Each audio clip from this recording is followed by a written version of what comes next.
Hello and thank you for joining me today. Welcome to my channel. Today I'm doing a very quick little drawing, firstly in ink, and then I'm going to be putting some Brusho on top of the ink. So this pen that I'm using is a Faber Castell, and it's a Pitt pen and the size is fine. Now I've not done any preparation for this drawing whatsoever. It's on a cold pressed paper and it's the Fabriano one. And I just wanted to talk through what I'd done and how I would change it if I did it again, what mistakes I've made and how I use the Brusho really. So to begin with, I set off with no real plan of where I was going other than I wanted to draw a little pot of flowers, and I started with that one daisy flower and then went out from there.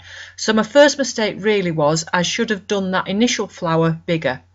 So with every artwork we do, every drawing or painting that we do, we always look at it afterwards or whilst we're in the process of it even think, oh, well, next time I won't do it quite like that, I'll improve on it. And that's the great thing about art. We're always improving, we're always learning, and we can always strive to do something better next time. So I just did this a few different daisy shapes and a few different rose shapes, some grass shapes, some leaf shapes, but all out of my head. Just made a little bit of a bunch of them and then carried on and put the pot on and a few little bits of background. So the first thing, like I said, I would change is I would make the flowers bigger.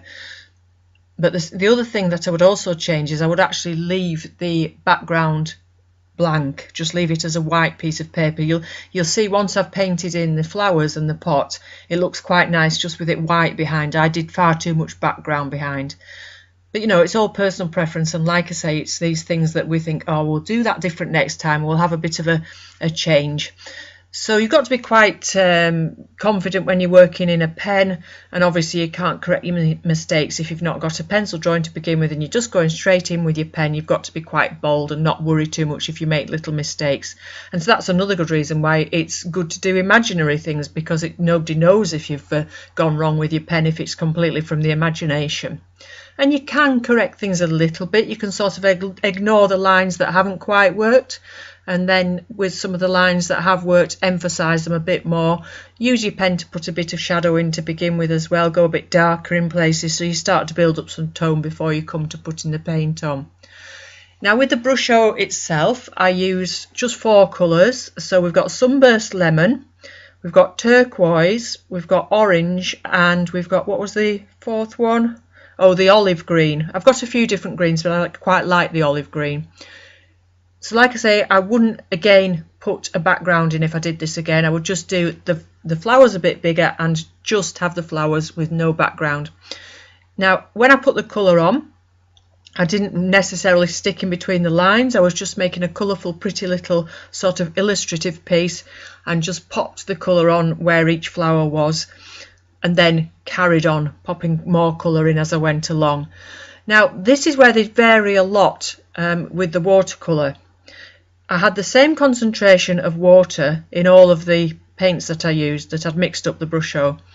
I began with the same volume of water, but you don't get the cauliflowers the same as you do with the watercolours when they bleed into each other, but you do to an extent, and it sort of reacts a little bit differently. But if you look, each colour reacts differently, so you've got to get to know your colours. So when I come to putting the yellow into the green on the right hand side of the paper in the background, you notice how that yellow really moves out into that green, but the orange doesn't and the blue doesn't, even though they're all the same concentration.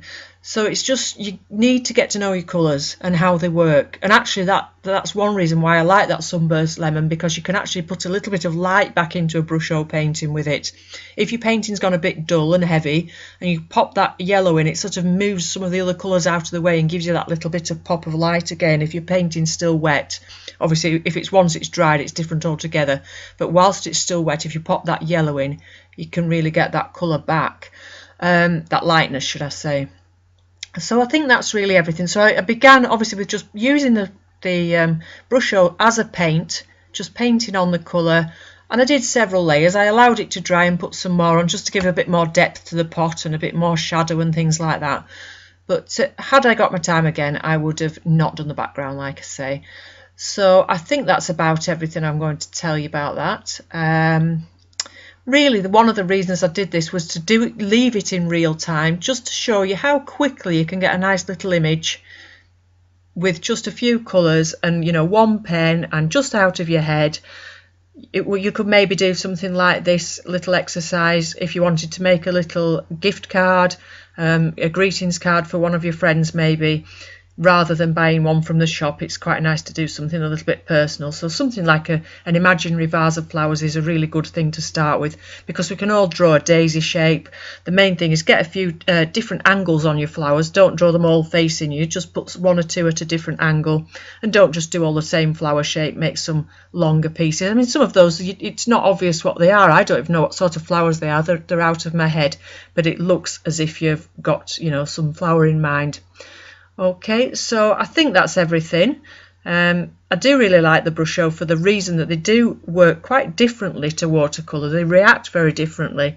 It's very easy when you have made a mistake, like I said about the yellow moving things away, and when you get a harsh line, or when things are starting to make a bit of a cauliflower and not just blending nicely, whilst it's still wet, if you get a damp brush, you can really sort of blend them into each other much more easily than you can with watercolour, and get rid of those hard edges much more easily, I find, as long as it's still damp. Okay, so thank you very much for watching. I hope you've enjoyed that. Let me know what you think in the comments below. And if you're visiting for the first time, thank you very much for joining us on my art channel. This channel, we meet every Monday and Thursday at 2 o'clock in the afternoon. And I've got different media, mixed media, all sorts of different things. So not just Brusho, watercolours, drawing, all sorts of different things.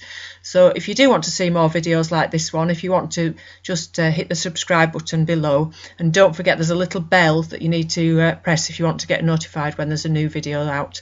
But you can just visit my channel, because all the previous videos are on there, and you'll see we've got lots of different playlists of Brusho, oil, watercolour, Inktense and much more.